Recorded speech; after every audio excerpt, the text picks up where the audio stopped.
नमस्कार, मी पंजाब टक. आज आहे 1 ऑगस्ट 2025.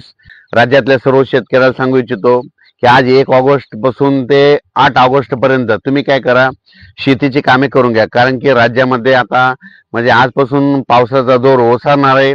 म्हणजे पाऊस आजपासून कमी होणार आहे. फक्त तुरळक ठिकाणी स्थानिक वातावरण तयार होऊन आज आणि उद्याच्या दिवस 2 ऑगस्ट पर्यंत थोडा तुरळक भागात होऊ शकतो. पण सांगायचं झालं तर तुम्ही काय करा, 8 ऑगस्ट पर्यंत शेतीची कामे करून घ्या. कारण की 9 ऑगस्टला म्हणजे 9 ऑगस्टला राज्यामध्ये परत पाऊस सुरू होणार आहे. तोपर्यंत तुम्ही काय करा, कापसाच्या मेहनती करून घ्या. ऊसाला खत घालायचं तर ते घालून घ्या. त्याच्यानंतर फवारण्या करू शकता, सोयाबीनला देखील फवारण्या करू शकता. कारण की 9 तारखेपासून ते 16 तारखेच्या दरम्यान पाऊस पडणार आहे, म्हणून हे अंदाज लक्षात घ्यायचा. 9 ऑगस्ट ते 16 दरम्यान. पण सुरुवात कुठून होणार आहे तुम्हाला सांगतो.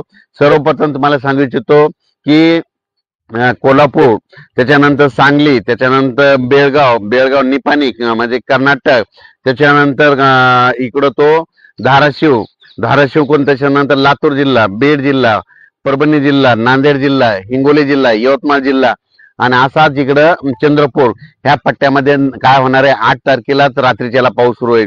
त्याच्यानंतर 9ला तो पाऊस परत पुढे सरकणार आहे.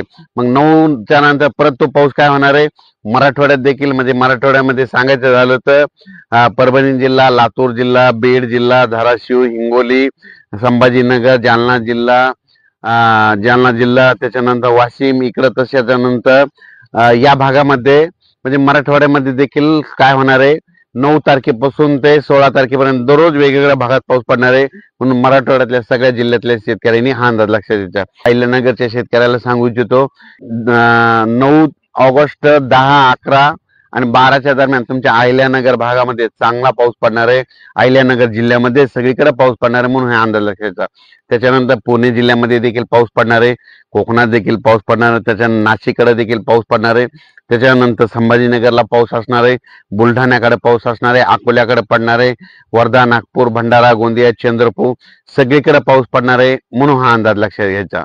9, 10, 11, 12, 13चा पाऊस मात्र तुमच्या अहिल्यानगरमध्ये, जामखेड, कर्जत, त्याच्यानंतर पाथर्डी, त्याच्यानंतर कोपरगाव, राहता, शिर्डी, त्याच्यानंतर वैजापूर, गंगापूर सगळीकडे म्हणजे हे पाऊस काय होणार आहे, चांगला अहिल्यानगर, संभाजीनगर या जिल्ह्यामध्ये चांगला पडणार आहे, म्हणून खास करून आनंदाची बातमी. बीड जिल्ह्यात देखील काय झालं, काही गावाला काही सोडून दिलेलं पावसानं, पण ह्या ज्या पावसामध्ये त्या गावाला देखील पाऊस पडून जाणार आहे, म्हणून हे अंदाज लक्षात येतात. लातूर जिल्ह्यामध्ये सर्व शेतकऱ्याला सांगू इच्छितो, 7 तारखेलाच रात्रीच्याला काही भागामध्ये 7, 8लाच पाऊस सुरू होणार आहे, म्हणून हे लक्षात घ्यायचं. पण राज्यात सांगायचं झालं तर 8 तारखेपर्यंत तुम्ही काय करा, 8 तारखेपर्यंत 9 तारखेच्या अगोदर शेतीचे सगळे कामे करून घ्या. कारण की राज्यामध्ये 9 ऑगस्ट पासून ते 16 ऑगस्टच्या दरम्यान परत पाऊस आहे, हा अंदाज लक्षात येतात. अचानक वातावरण बदल झाला, लगेच एक मेसेज दिला जाईल. धन्यवाद.